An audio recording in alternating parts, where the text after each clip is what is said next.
ನೀನು ಹೆತ್ತಂಥ ಮಕ್ಕಳು ನಿನ್ನ ಮಾತುಗಳನ್ನು ಕೇಳದೆ ನಿನಗೆ ವಿರುದ್ಧವಾಗಿ ತಿರುಗಿ ಅವ್ರ ಜೀವಿತ ದೂರವಾಗಿ ನಡೆಸ್ಕೊಂಡು ಹೋದರೆ ನಿನಗೆಷ್ಟು ನೋವಾಗುತ್ತಲ್ವಾ? ಅಯ್ಯೋ ನನ್ನ ಮಕ್ಕಳು ನನ್ನಿಂದ ದೂರ ಹೋದ್ರಲ್ಲ, ಅಯ್ಯೋ ನನ್ನ ಪ್ರೀತಿಯಿಂದ ದೂರ ಹೋದ್ರಲ್ಲ, ನನಗೆ ಎದುರಾಗ್ಬಿಟ್ರಲ್ಲ ನನ್ನ ಮಕ್ಕಳು ಅಂತ ಎಷ್ಟು ನೊಂದಿಕೊಳ್ತಿರ್ತೀವಲ್ಲ. ಯಾಕೆ? ಹೆತ್ತ ಕರುಳು ನೋವಾಗುತ್ತಾ? ನಿಜ ಅಲ್ವಾ ಇದು? ಆದರೆ ಈ ರೀತಿ ದೇವರು ನಮ್ಮನ್ನು ತನ್ನ ರಕ್ತವನ್ನು ಸುರಿಸಿ ತನ್ನ ಕಷ್ಟಗಳನ್ನು ಪಟ್ಟು ದುಷ್ಟನ ಹಿಡಿತದಲ್ಲಿದ್ದ ನಮ್ಮನ್ನ ಆತನು ಬಿಡಿಸಿ ತನ್ನ ಮಕ್ಕಳಾಗಿರುವಂಥ ಅಧಿಕಾರವನ್ನು ಕೊಟ್ಟನು.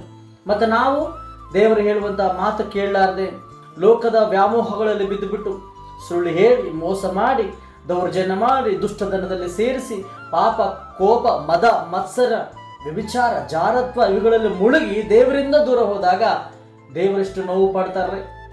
ನಾವು ಮನುಷ್ಯರಾಗಿಯೇ ನಮ್ಮ ಸಂಬಂಧಗಳಿಗೆ ಇಷ್ಟೊಂದು ಎಮೋಷನಲ್ ಆಗ್ತೀವಿ.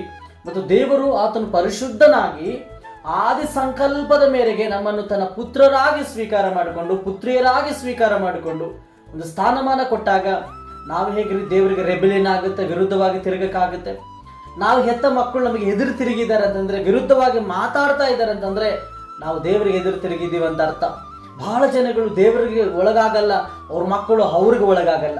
ನಾವು ದೇವರಿಗೆ ಒಳಗಾಗಲ್ಲ, ಆಟೋಮೆಟಿಕ್ ಆಗಿ ದೇವರ ವಾಕ್ಯಕ್ಕೆ ಅವ್ರ ಮಾತಿಗೆ ಒಳಗಾಗ್ತಾರೆ. ಎಲ್ಲರೂ ಸೇರಿ ದೇವರ ಮಾತಿಗೆ ವಿಧೇಯತೆ ತೋರಿಸ್ತಾರೆ. ಯಾವಾಗ ದೇವರ ಮುಂದೆ ಯಾರೆಲ್ಲ ತಮ್ಮ ಜೀವಿತದಲ್ಲಿ ಯಥಾರ್ಥವಾಗಿ ಸರೆಂಡರ್ ಆಗ್ತಾರೋ ಅವ್ರ ಜೀವಿತಗಳಲ್ಲಿ ಎಲ್ಲವೂ ಕೂಡ ದೇವರು ಬಲವಾದ ಆಶೀರ್ವಾದಗಳಾಗಿ ನಡೆಸ್ತಾರೆ. ಇದು ಫ್ಯಾಕ್ಟ್.